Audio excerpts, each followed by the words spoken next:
l'éco-anxiété, c'est une sorte donc d'anxiété du futur, de comment est-ce qu'on va survivre si les prédictions des scientifiques, on n'a aucune raison de croire que ces prédictions ne sont pas réelles, se réalisent. Et quand on fait de la thérapie, en gros, une thérapie, il y a deux piliers majeurs d'une thérapie. Soit une personne vient consulter parce qu'elle est dans un environnement qui n'est pas bon, il faut qu'on l'aide à sortir de cet environnement, soit une personne vient consulter parce que son appréciation d'une situation, son traitement de l'information, pour parler en mots techniques, est biaisé. Et il faut qu'on corrige comment une personne perçoit sa réalité. En gros, soit par exemple je suis dans une relation toxique, et ce serait complètement absurde de travailler avec une personne qui vient consulter dans une situation toxique acceptée, il faut travailler avec elle comment partir. Soit une personne a par exemple une très mauvaise estime d'elle-même, pense qu'elle est nulle, pense que tout le monde la juge négativement. Par exemple, moi j'ai fait ma thèse sur quelque chose qui s'appelle la phobie sociale, c'est la peur d'être jugé en public, et une personne phobique sociale imagine tout le temps que tout le monde pense qu'elle est nulle. Et dans ce cas-là, la thérapie ne serait pas de lui dire « bah oui, tu es nul, accepte-le », serait de lui expliquer que peut-être que c'est pas vrai, et peut-être de comment elle traite l'information. C'est fallacieux, et on va travailler ensemble. C'est quelque chose qu'on appelle la métacognition, les pensées que j'ai sur mes pensées, pour corriger et qu'elle redéveloppe sa confiance en elle. Et la question devient, quelqu'un qui a une éco-anxiété, on fait quoi avec? Est-ce qu'on considère que ces personnes sont dans la première case et qui sont dans une situation qui n'est pas bonne et que leur cerveau est en train de bien traiter les informations, que cette anxiété est légitime, comme quelqu'un qui est dans une relation maltraitante, ou dans une situation toxique, ou dans un boulot qui leur cause des soucis de santé, par exemple, etc. Ou est-ce qu'on considère que quelqu'un qui a une éco-anxiété est dans cette deuxième case, que c'est quelqu'un qui est, par exemple, en train d'exagérer, que c'est pas si grave, qu'il faudrait travailler le traitement de l'information? On n'est pas très nombreux, mais j'aimerais bien avoir votre opinion dessus par un lever de main. Qui est-ce qui pense que parce que c'est vraiment une pathologie nouvelle et selon quasiment l'idéologie du thérapeute, on va faire la première ou la deuxième. J'aimerais bien savoir en sondage comme ça, levé de main, qui pense qu'on devrait faire la première idée, donc essayer de changer la situation de la personne, et qui pense la deuxième. Donc qui pense qu'on devrait changer le traitement de l'information? Est-ce que vous pouvez lever la main? Ça, c'est plus simple. Une personne, deux personnes, qui pensent qu'on devrait essayer de changer la situation? Une, deux, trois, quatre, un peu plus, et beaucoup d'indécis, mais c'est normal, il est tard. Je ne m'attendais pas à ce que tout le monde participe, donc déjà merci pour ceux qui ont participé. Et on ne sait pas encore, j'ai pas de réponse. On ne sait pas encore comment vraiment faire. Mais ce qui est sûr, c'est que ce n'est pas une anxiété qui a une phobie sociale. Une phobie sociale, on sait que c'est le traitement de l'information. On sait que la personne, je vous vois en train de me regarder, je me dis que vous pensez que ce que j'ai dit est inintéressant, alors que j'en sais rien. On sait que c'est pas vrai. Je ne sais pas si vous trouvez que c'est intéressant, mais je dois accepter l'incertitude. Alors que dans le cas de l'éco-anxiété, on sait que la peur est au moins en partie légitime. On sait que c'est vrai qu'on est face à un danger qui, selon plusieurs chercheurs, est un des plus grands dangers qui ont fait face à notre espèce. Et on ne sait pas vraiment comment faire. Parce que, évidemment, ça ne sert à rien que la personne ait une boule au ventre toute la journée, refuse de s'alimenter parfois correctement quand ils sont à un âge assez jeune, refuse de vivre en société, ne veut plus parler avec les parents. Ça peut avoir vraiment des conséquences très graves. Et on ne peut pas leur dire non, c'est pas vrai. Et on est un peu désarmé encore. Il y a de plus en plus maintenant de recherches qui se fait sur des projets thérapeutiques de comment traiter la solastalgie, mais on n'est pas encore au point parce que c'est un nouveau défi d'un point de vue clinique. Mais disons qu'on va pencher plutôt vers la première étape de comment changer la situation. Bah déjà, pour leur donner des armes, il faut pouvoir changer la situation. Et comme on va le voir, ce n'est pas toujours facile. Et donc, on va essayer d'explorer pourquoi est-ce que c'est si compliqué, en tout cas d'un point de vue individuel, de pouvoir s'approprier et changer une situation? Pourquoi ce n'est pas vraiment comparable, cette manière de faire une thérapie, comme de dire à quelqu'un, il faut que tu quittes ton boulot, il faut que tu travailles moins, il faut que tu quittes ta relation, ou c'est pas normal que tu sois traité de cette manière. Donc on va commencer par voir un effet qui peut nous donner une première piste de pourquoi parfois c'est compliqué de changer une situation qui est beaucoup plus grande que nous. Donc un des premiers facteurs qui semble jouer un rôle pour qu'on ne bouge pas s'appelle la diffusion de la responsabilité. La diffusion de la responsabilité, pour résumer un peu ce qu'on a vu, c'est qu'une personne seule a plus de chances d'agir que s'il y a un groupe. Quand je suis seul, si je n'agis pas, j'ai une image négative qui m'est renvoyée. Mais quand il y a plusieurs personnes, si je n'agis pas, je me dis bah, pourquoi est-ce que moi je vais y aller et pas les autres? Je diffuse la responsabilité. Et le problème de la diffusion de la responsabilité, c'est que dans ces expériences, ça a été juste étudié au niveau individuel, mais qu'on retrouve aussi des diffusions de la responsabilité au niveau des groupes. Ça peut être des groupes sociaux, mais ça peut être aussi des États, des gouvernements, des boîtes. Et je pense que je n'apprends rien à personne en disant que la plus grosse partie des émetteurs de gaz à effet de serre, ce n'est pas des individus. Ce n'est pas vous et moi. C'est des entreprises, des industries, des gouvernements, etc. Mais vu qu'on est dans un système qui pousse à une sorte de compétition permanente, chaque industrie va se dire, ou chaque gouvernement va se dire, si moi j'arrête, les autres ils vont me dépasser. Pourquoi est-ce que c'est moi qui dois y aller et pas vous? Pourquoi est-ce que moi, le gouvernement français, j'ai commencé à réduire mes consommations pendant que, je ne sais pas, le gouvernement chinois continue à aller franco, et moi, je vais perdre en compétitivité, comment je gère? Donc il y a deux côtés de ce... Et c'est pour ça que je me suis dit que cet extrait serait pas mal, parce qu'il y a deux côtés de la diffusion de la responsabilité. Il y a la diffusion de la responsabilité où je fais rien, parce que je me dis pourquoi c'est pas les autres qui y vont, mais il y a un côté aussi de ce qu'on appelle la responsabilité partagée, où je me dis, moi, je ne fais pas grand-chose. La dernière fois, je faisais une conférence dans une boîte, je ne vais pas donner le nom, mais euh, dans une boîte qui est dans la construction. Ils construisent plein de trucs, des autoroutes, des aéroports, etc. Et je disais que si on continue à faire des pubs, je ne sais pas, par exemple, qu'on peut payer un billet Paris-New York pour 75 € pour Noël, etc., on ne peut pas mettre la faute à la personne qui l'achète. Parce que si l'offre est là, évidemment que la personne va en profiter. Et que peut-être il faudrait qu'on change le contexte informationnel, parce qu'encore une fois, nos billets dépendent du contexte. Et dans l'audience, il y avait une personne qui apparemment était responsable dans cette boîte de la construction des aéroports. Elle a levé la main, j'ai dit oui, qu'est-ce que vous voulez? Elle m'a dit oui, vous dites que c'est les avions, mais en fait, quand on calcule, les avions, c'est juste 3% des gaz à effet de serre. Et il y a plein d'autres industries avant d'arriver à la nôtre. Et ça, c'est l'exemple parfait de la diffusion de la responsabilité et de la responsabilité partagée. Chacun peut se raconter un peu une histoire pour se dire, en fait, c'est pas moi le problème. Donc moi, et ça s'applique vraiment à toutes les strates, au niveau de l'individu, au niveau du groupe, au niveau du gouvernement, au niveau de la société. Je vais me dire, c'est pas moi qui me prends mon entrecôte à déjeuner qui est en train de causer les icebergs de fondre. Ce serait complètement dément de penser ça. C'est pas moi qui va aller en vacances visiter la forêt amazonienne, je suis en train de causer la déforestation de la forêt amazonienne. C'est plein de trucs que les autres commencent et moi je suis. Et ça, c'est vraiment un facteur qui est très important parce que un chercheur qui s'appelle Eliezer Yudkowsky a identifié 3 critères systémiques qui peuvent causer des catastrophes civilisationnelles. On vit dans une civilisation qui semble avoir oublié que les civilisations peuvent s'effondrer. On a oublié que plein de civilisations sont venues avant nous et se sont effondrées. Dans notre tête, c'est quasiment impossible. Et du coup, Yudkowsky, il pense justement à ça. Quels sont les critères qui peuvent causer ça? Et le réchauffement climatique, malheureusement, donc il a identifié 3 situations catastrophiques qui peuvent causer ça. Et le réchauffement climatique reprend les 3. Genre déjà, une seule, c'est assez. Et nous, on a pris plein pot les 3. Et je vais vous dire c'est quoi ces 3, parce que une de ces 3 est très liée à la diffusion de la responsabilité avant qu'on voit le prochain extrait. La première, c'est quand les personnes qui décident n'ont pas ce qu'on appelle en anglais du skin in the game, n'ont rien à perdre dans l'impact de leurs décisions.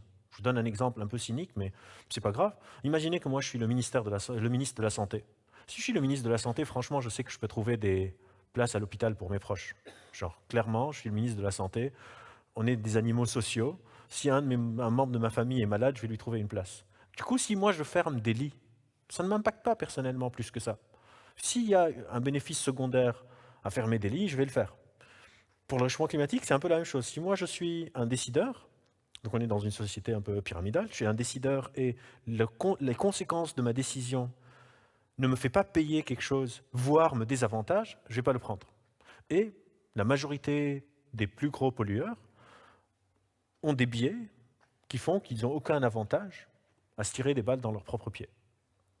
Le deuxième facteur catastrophique que Yudkowsky a identifié s'appelle les informations asymétriques. Si dans un système d'humains, Il y a certaines personnes qui ont les bonnes informations, mais elles ne peuvent pas les transmettre de manière efficace aux autres membres du système. Par exemple, ça, c'était un facteur qui a été identifié pendant les attaques du 11 septembre. Les différentes agences d'intelligence du monde avaient les informations, mais ne les circulaient pas assez bien pour prendre conscience. Et on voit avec le réchauffement climatique qu'on a des papiers scientifiques qui alertent aux dégâts potentiels au climat à partir des années 20. La littérature a vraiment foisonné à partir des années 40-50, mais jusqu'à maintenant, on peut dire qu'on ne prend pas vraiment en charge le truc. Donc, des informations asymétriques, certaines personnes ont les réponses, mais n'arrivent pas à les transmettre pour agir dessus. Et le troisième facteur qui est lié à ce qu'on vient de voir, c'est un facteur un peu compliqué, mais je vais essayer de l'expliquer de la manière la plus facile à comprendre que je peux imaginer, c'est qu'on sait quoi faire, tout le monde est d'accord pour le faire, mais qu'on a besoin d'une sorte de chef d'orchestre qui, comme par magie, pourrait orchestrer le truc. On est tous d'accord sur quoi faire. Si je prends chaque individu de la société et je lui dis « Est-ce que c'est normal comment la société fonctionne ?» Tout le monde me dit non. Si je prends chaque individu et je leur demande « Est-ce que vous ne voudrez pas qu'on change ?» Tout le monde me dit oui. Mais quand on veut le faire, intention action gap, le trou intention-action, ça ne marche pas. On a un problème de coordination. La meilleure métaphore que je pourrais utiliser pour ce troisième facteur, c'est produite il y a quelques mois. Je ne sais pas pour ceux qui ont suivi. WhatsApp, vous connaissez tous WhatsApp, j'imagine, a dit on va partager vos données avec notre maison mère, avec Facebook. Et tout le monde a dit ah non, on ne veut plus WhatsApp. On va télécharger autre chose. Et il y a plein d'autres applications, comme par exemple Signal. Tout le monde a dit on va télécharger Signal, on va utiliser Signal. Et Signal a une sorte de pic d'installation de dingue.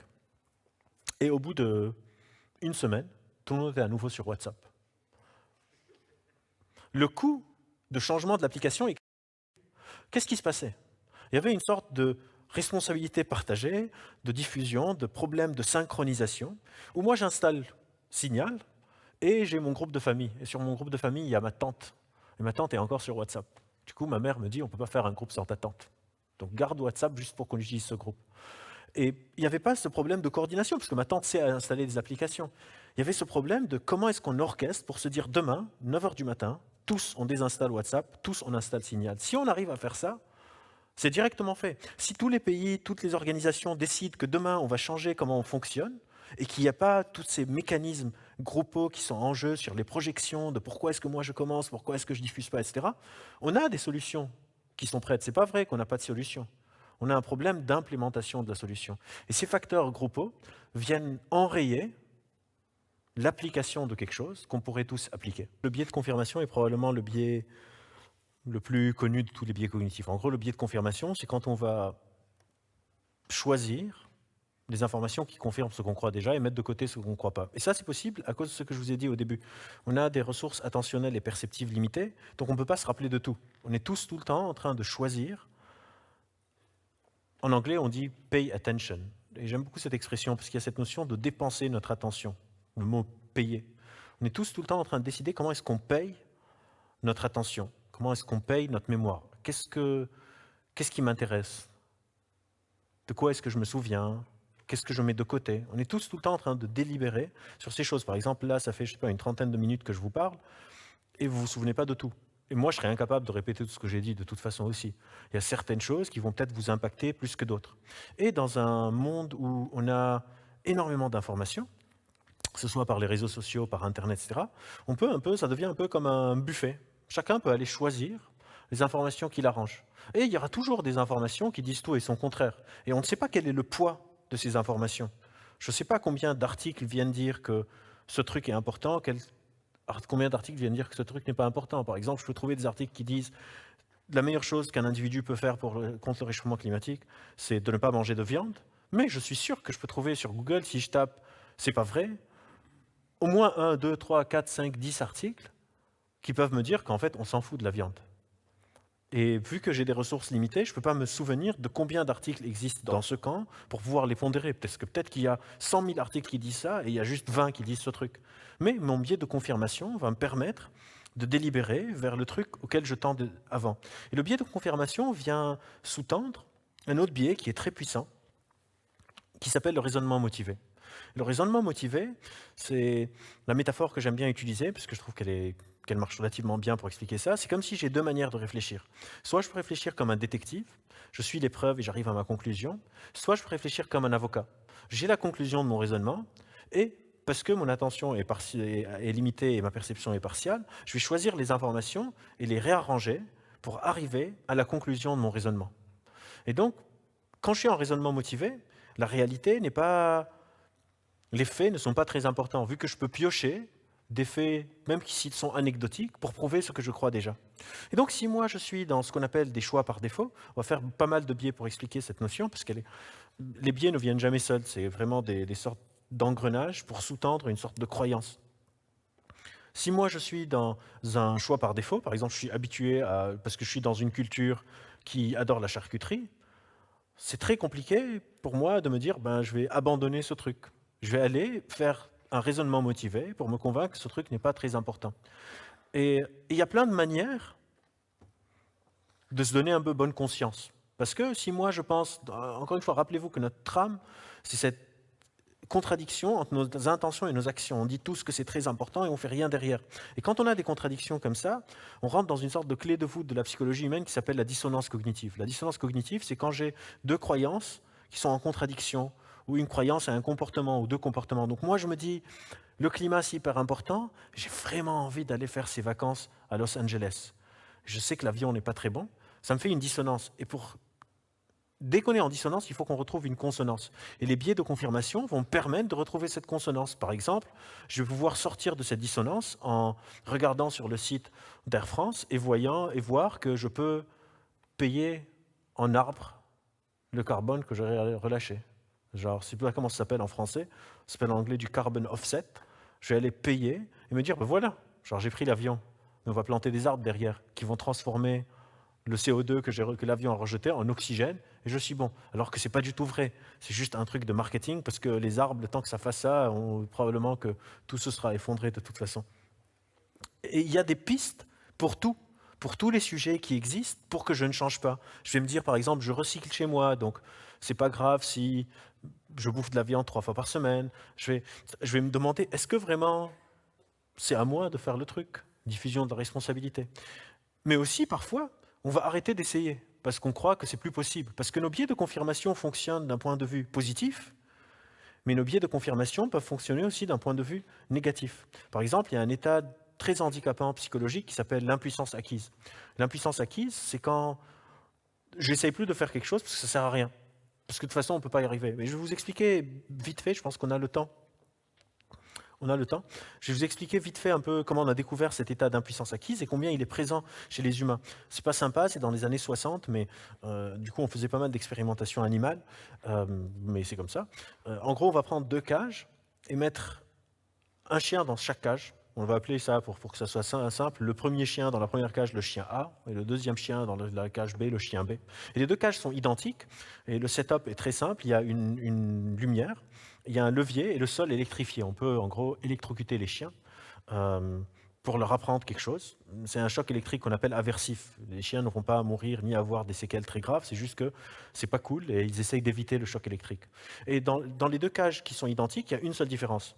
Dans la cage du chien A, quand la lumière baisse, ça annonce un choc électrique. Le chien ne sait pas quoi faire, il commence à se faire électrocuter, il voit un levier, il appuie dessus. Et pour le chien A, quand il appuie sur le levier, l'électrocution s'arrête. En gros, on veut lui apprendre qu'il peut agir sur le facteur choc électrique. Pour le chien B, c'est la même chose, sauf que pour le chien B, quand il se fait électrocuter, s'il appuie sur le levier, il ne se passe rien. Il continue à se faire électrocuter. Et quand on fait ça sur plusieurs fois, on a ce qu'on appelle un conditionnement. Le chien A sait que quand la lumière baisse, il faut qu'il appuie directement sur le levier pour qu'il évite le choc électrique. Et le chien B, quand la lumière baisse, il sait qu'il ne peut rien faire. Du coup, il couche, il pleure, il attend que ça passe. Et au bout de quelques minutes, le choc électrique s'arrête, il se relève, il continue sa vie. Donc ça, c'est la première phase d'apprentissage. Ce qui est intéressant, c'est dans la deuxième phase, qui est la phase expérimentale, on va prendre les chiens A et B, on va les mettre dans une autre cage qu'ils n'ont jamais vue, et qui est quasiment similaire à la première. La seule différence, c'est qu'il n'y a plus de levier. Et à la place du levier, au milieu de la cage, imaginez que ça c'est la cage, et là on est au milieu, il y a un petit bout de bois qui divise la cage en deux. On va les mettre les chiens dans une moitié de la cage, chaque chien seul évidemment. Et ce que les chiens ne savent pas, c'est que cette moitié de la cage est électrifiée, et cette moitié de la cage, elle n'est pas. On va mettre le chien A dans la première moitié de la cage, la lumière baisse, et le chien A se dit « Merde, je vais me faire électrocuter et j'ai plus mon levier ». Mais le chien A se dit que je peux agir dessus. Du coup, il se dit « Ok, je vais voir qu'est-ce que je vais faire ». Il commence à se faire électrocuter, il passe de l'autre moitié de la cage, il réalise qu'ici, ça va. À partir de ce moment, à chaque fois que la lumière s'éteint, le chien A va aller à l'autre moitié de la cage. J'imagine que vous savez où est-ce que je veux en venir. Le chien B, on le met dans l'autre moitié de la cage, la lumière baisse. Le chien B n'a aucun problème physiologique, ils peuvent très facilement traverser la cage, tout comme le chien A. Mais on le met dans la première partie de la cage, la lumière baisse, qu'est-ce qu'il fait? Il se couche, il fait rien. Il développe ce qu'on appelle une impuissance acquise. Il a l'opportunité de changer sa situation, qui est quand même assez désagréable, il est en train de se faire électrocuter, mais il n'essaye pas. Il est dans un biais de confirmation, il croit qu'il ne peut pas agir, et du coup, ça ne sert à rien d'essayer. Et les personnes qui, pour revenir un peu, pour faire une sorte de loupe aux personnes qui ont de l'éco-anxiété, souvent, les personnes qui ont une éco-anxiété développent aussi une impuissance acquise. C'est des personnes qui souvent sont très engagées, se démènent pour changer d'un point de vue individuel leur comportement, ça ne change rien, et du coup, au bout d'un moment, développent des formes de dépression. L'impuissance acquise est très impliquée dans la dépression, où ils se disent « ça ne sert à rien en fait ce que je fais ». Parce que quoi que je fasse, même si je m'interdis tout, j'achète plus de téléphone portable, j'achète plus d'ordinateur, j'achète que des trucs recyclés, j'achète que des habits utilisés, je ne prends plus l'avion, je ne mange plus de viande, je ne fais pas d'enfants, la biosphère est encore en train d'être détruite, le climat est encore en train de se réchauffer, on est en train de perdre la banquise, on est en train de perdre les coraux, on a des inondations partout, on a des feux de forêt partout. Pourquoi est-ce que je fais tout ça? Et ça, c'est quelque chose qui est très important parce que ça me permet de parler d'une critique un peu de l'explication des biais cognitifs pour le climat. Parce que souvent, on va présenter notre cerveau comme le coupable de notre inaction, mais ce n'est pas vrai. Parce que notre cerveau n'a pas quelque chose d'inhérent qui nous empêche d'agir. Notre cerveau est tout le temps inscrit dans un contexte. Et il y a des facteurs systémiques qui sont beaucoup plus importants que les facteurs juste individuels. C'est très dangereux de juste parler des facteurs individuels parce qu'on surresponsabilise l'individu. Et quand on surresponsabilise l'individu, de manière un peu complémentaire, on invisibilise le système. On dit « Ah ouais, si on ne fait rien, c'est à cause d'une zone dans notre cerveau qu'on a vue sur un IRM qui s'active quand on fait ça et qui ne s'active pas quand on fait ci. » Ça, c'est un peu réducteur, c'est un peu simplificateur comme vision. Et c'est important pour moi, en tant que neuroscientifique, de réaliser aussi les limites de ma discipline. Et ça n'explique pas tout, parce qu'il y a des facteurs qui sont beaucoup plus puissants que juste ça. Par exemple, l'impuissance acquise, le fait que même si j'ai tous les comportements vertueux qui existent, je vais juste développer une sorte d'échec permanent qui va m'avoir à l'usure. Et puis, il y a aussi les déterminants économiques. Par exemple, imaginez que moi, je me dis, je ne veux plus manger de burgers, et j'adore les burgers. Et disons que j'adore le McDo. Je vais commencer à manger de la nourriture végane. Mais quand je sors de chez moi, il y a des McDo à chaque coin de rue, et le restaurant vegan est à 10 stations de métro. C'est complètement hypocrite presque, et surtout de mauvaise foi, de dire « Albert, c'est la faute de ton cerveau que tu n'es pas en train de te taper 10 stations de métro à chaque fois que tu veux déjeuner ». L'offre dans laquelle j'agis me pousse énormément à cette consommation-là. Et de la même manière qu'on a des sociétés de protection du consommateur, on devrait avoir des sociétés de protection de nos biais. Et ça existe déjà, par exemple, un exemple très banal. Il y a quelques années, vous avez vu apparaître au supermarché, sous le prix au kilo. Ça, le prix au kilo, c'était pour aider notre rationalité. On n'a pas des sortes de règles de toi en permanence dans nos têtes. Et il y avait des marques qui s'amusaient à faire les malins, ou par exemple, ils écrivaient sur leur boîte en très grand, en rouge, format familial. Et le format familial était plus cher au kilo que le format pas familial. Donc on a fait une loi, on a dit les gars, vous ne pouvez pas faire ça. Vous avez le droit de faire votre marketing un peu mensonger, parce que ce n'est pas vraiment mensonger, il n'y a rien qui dit que le format familial doit être moins cher, mais nous, on va aider le consommateur, on va mettre le prix au kilo. Et donc, on a aussi une responsabilité systémique de donner la chance à notre cerveau d'agir. On ne peut pas juste le blâmer et se dédouaner. Quand moi, je vois des offres que Apple est en train de sortir 4 iPhones chaque année, et qu'il y a une forte désirabilité sociale parce que j'ai 20 ans et j'ai envie de frimer avec mes potes, je peux pas me dire que c'est la faute du cortex cingulate antérieur que ce mec est en train d'acheter l'iPhone. Et Apple, eux, ils ne sont pas responsables de rien du tout, d'avoir produit 4 téléphones chaque année. Je peux pas me dire que ce n'est pas la faute de EasyJet de faire des allers-retours Paris-Barcelone alors qu'on se l'appelle et je vois qu'à Barcelone, il y a plein soleil à 30 € et de me dire c'est la faute d'Aurélie parce qu'elle a acheté son billet, parce que son striatum lui a dit que ce n'est pas très important. C'est un peu de mauvaise foi et c'est important pour moi de, de, de le dire, que l'hypothèse que c'est juste notre cerveau qui est incapable d'agir est fallacieuse. Elle est hyper réductrice. Tous ces facteurs sont très importants à prendre en compte, mais il ne faut jamais oublier que nos biais sont contextuels. Et le contexte sociétal, économique, de normes informationnelles dans lequel on baigne est primordial sur la manière dont notre cerveau traite ces informations. Et donc venir commencer notre raisonnement à partir de la strate traitement de l'information sans prendre en compte l'information qui est disponible est pas vraiment très honnête intellectuellement. Un pari un peu fou qu'on fait, que la technique va nous sauver. Parce que la technique nous a sauvés avant, la technique va nous sauver dans le futur. Mais ça, c'est vraiment une sorte de raisonnement circulaire. Parce que les Romains avaient aussi une technique. Ça ne les a pas sauvés. Les Mongols avaient aussi une technique. Ça ne les a pas sauvés. Les Grecs avaient aussi une technique. Ça ne les a pas sauvés. Faire le pari que la technique va nous sauver nous permet justement de faire une diffusion de la responsabilité, pas sur les autres, mais sur une sorte de totem magique qui va descendre et nous sauver. Ça frôle presque ce qu'on appelle le scientisme, qui est un peu un gros problème pour nous les scientifiques, qu'une sorte d'intervention fortuite, dont on ignore l'existence, va arriver et nous le permettre. Et on commence à voir ces totems apparaître. Par exemple, il y a 2 mois, je ne sais pas si vous avez suivi, ça n'a pas été très couvert, mais la première usine qui recapture l'oxygène, le CO2 de l'atmosphère et le transforme en oxygène a été inaugurée en Islande.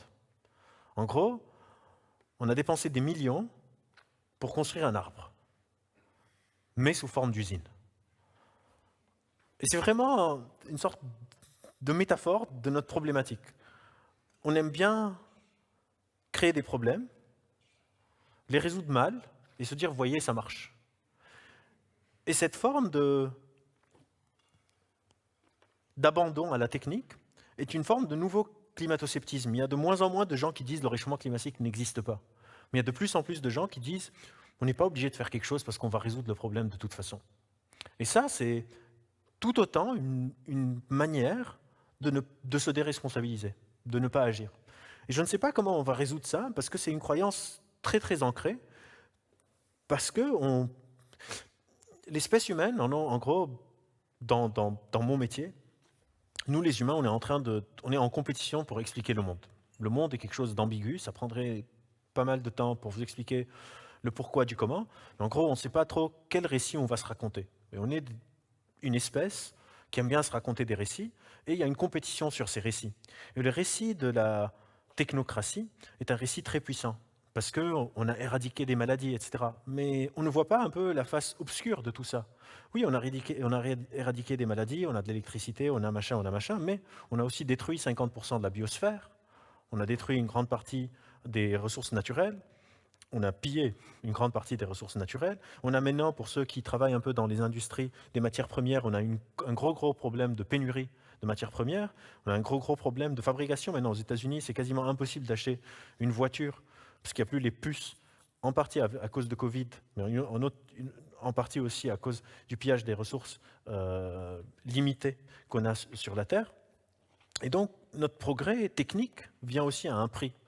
Et la question, c'est est-ce qu'on peut continuer à payer ce prix? Et ce n'est pas du tout mon champ de travail, donc je ne pourrais pas vous dire si c'est oui ou si c'est non. Moi, mon champ de travail, c'est comment est-ce que cela impacte nos prises de décision. Encore une fois, moi, je suis neuroscientifique et psychologue, je travaille sur le facteur humain. Je ne peux pas vous dire, peut-être qu'on va développer une technologie dont j'ignore l'existence pour résoudre tout ça, mais en attendant, de ce que me disent les chercheurs qui, eux, bossent sur ces trucs, on n'a pas encore cette technologie, ça a un impact hyper délétère sur les engagements qu'on prend. Parce que si moi je me dis inversement, donc il y a d'un côté l'impuissance acquise dont je vous ai parlé avant cet extrait-là, et de l'autre côté, l'autre face de ça, ce qu'on appelle l'illusion de connaissance. C'est quand je crois que j'ai compris quelque chose alors que pas vraiment. Et le prix de cette illusion de connaissance dans ce cas-là, si je me dis que moi, je suis certain qu'on va trouver quelque chose, qu'il faut miser sur le génie humain, ben à quoi ça sert que je fasse des efforts? Pourquoi est-ce que je vais me priver tout ce qu'on a dit, du nouveau iPhone, de nouvelles fringues, de mes voyages, de mes steaks, de faire 10 gosses, etc. Si de toute façon, tout ce problème va être non existant. C'est très dangereux de prendre en compte, de faire ce pari, comme ça un peu à l'aveugle, parce que si les Romains, quand ils ont fait leur pari, leur civilisation s'est effondrée, à l'échelle de l'espèce, c'est pas très grave. Genre, que Athènes tombe, ou que Rome s'effondre, ou que l'Empire ottoman se divise, ou que le bloc soviétique s'effondre. Mais le problème, c'est que les chercheurs nous disent que si on perd ce combat-là, c'est l'espèce, et probablement pas seulement juste l'espèce humaine. Quand on dit le réchauffement climatique, il faut qu'on sauve la nature, en fait, il faut qu'on sauve les humains, parce que la planète Terre va bien s'en sortir, et il y aura probablement d'autres formes de vie qui peuvent survivre dans les conditions qu'on aura créées. Mais c'est un peu notre peau qu'on joue. Et est-ce qu'on veut vraiment risquer notre peau sur une technologie encore inexistante, une sorte de mythe de Prométhée qui va nous descendre le feu? Je ne suis pas vraiment sûr. Avant de finir, je veux revenir un peu sur quelque chose que j'ai dit juste avant cet extrait, et j'ai oublié d'en parler, sur cette notion, encore une fois, du système et du cerveau. Toutes ces choses créent ce qu'on appelle un contexte informationnel, et notre cerveau a besoin de créer du sens à partir de tout ça. Et juste parler du cerveau, comme je vous disais, c'est un peu limitant. Ça me fait penser à quand on parle à l'addiction, par exemple, des réseaux sociaux. Quand on dit « Ah oui, les gens sont addicts aux réseaux sociaux parce qu'ils ont des likes » et que ça donne des doses, des shots de dopamine. C'est un peu le même problème que le striatum. Si moi, je suis un ado et je ne suis pas sur TikTok et tous mes potes sont en train de faire la danse TikTok, je suis un peu aussi exclu socialement. Ça n'a rien à voir avec la dopamine. Il y a tous ces facteurs. Et donc, pour répondre à la question climat tous biaisés, je pense que oui, on est tous biaisés, mais on n'est pas biaisés à cause de notre cerveau. On est biaisés à cause des modèles, des systèmes concrets. Quand je travaille sur donc, le trait commun entre les différents boulots que je fais, que ce soit en tant que clinicien, en tant que prof à la fac, ou en tant que quand je travaille avec le CSA pour la lutte contre la désinformation en ligne, ou avec le ACT Lab sur le réchauffement climatique, la question qui, moi, m'anime, c'est comment est-ce que j'acquiers de la connaissance? Comment est-ce que je sais ce que je sais? Et comment est-ce que je peux savoir si ce que je sais est de bonne qualité ou pas? On appelle ça le raisonnement critique. Et le raisonnement critique, donc les biais cognitifs et tout ça, chaque règle du jeu, chaque système conditionne comment les humains vont agir. Et donc nos biais ne dépendent pas juste de moi, mais dépendent aussi des règles dans lesquelles je me trouve. Et je pense que la manière, si on va avoir une chance de sortir, c'est comment est-ce qu'on va pouvoir changer les règles du jeu. Et ces règles du jeu, on n'y a pas tout le temps accès. Et donc je n'ai pas vraiment la réponse à comment on va faire. Désolé, ce n'est pas mon champ de travail. Mais ce que je sais, c'est que on pourrait réécrire cette phrase et au lieu de dire climat tous biaisés, on pourrait penser ça un peu comme un raisonnement circulaire. Est-ce qu'on n'est pas en train de s'auto-biaiser en permanence? Et est-ce que ce genre de tous biaisés ne serait pas l'ultime manière de nous déresponsabiliser en disant c'est pas notre faute, c'est la faute de nos biais cognitifs? Et c'est important pour moi de réaliser que ce n'est pas le cas. Encore une fois, je n'ai pas vraiment de conclusion à faire, parce que je n'ai pas encore de réponse à comment est-ce qu'on peut combattre le raisonnement, les biais cognitifs dans le climat. Le raisonnement critique, on cherche encore dans les sciences de l'éducation le saint graal de comment est-ce qu'on pourrait avoir moins de biais. Moi, ça fait 15 ans que je travaille sur les biais cognitifs, j'ai autant de biais que vous. Il n'y a pas vraiment de différence. On ne sait pas si c'est possible, parce qu'encore une fois, c'est une sorte de fonction de notre cerveau. Et ce que je sais, c'est qu'on ne peut pas s'en sortir juste en regardant l'individu. On a besoin un peu de changer les règles du jeu. Comment est-ce qu'on change les règles du jeu? Je ne sais pas. Mais j'espère au moins que ça vous donne des pistes pour des personnes qui nous regardent, qui eux savent comment changer les règles du jeu, pour qu'on puisse travailler un peu ensemble pour y arriver. J'espère que c'était intéressant tout ce que je vous ai dit à 22h jusqu'à 23h du soir. Mais merci beaucoup d'être là. Et je ressors par là. Hop.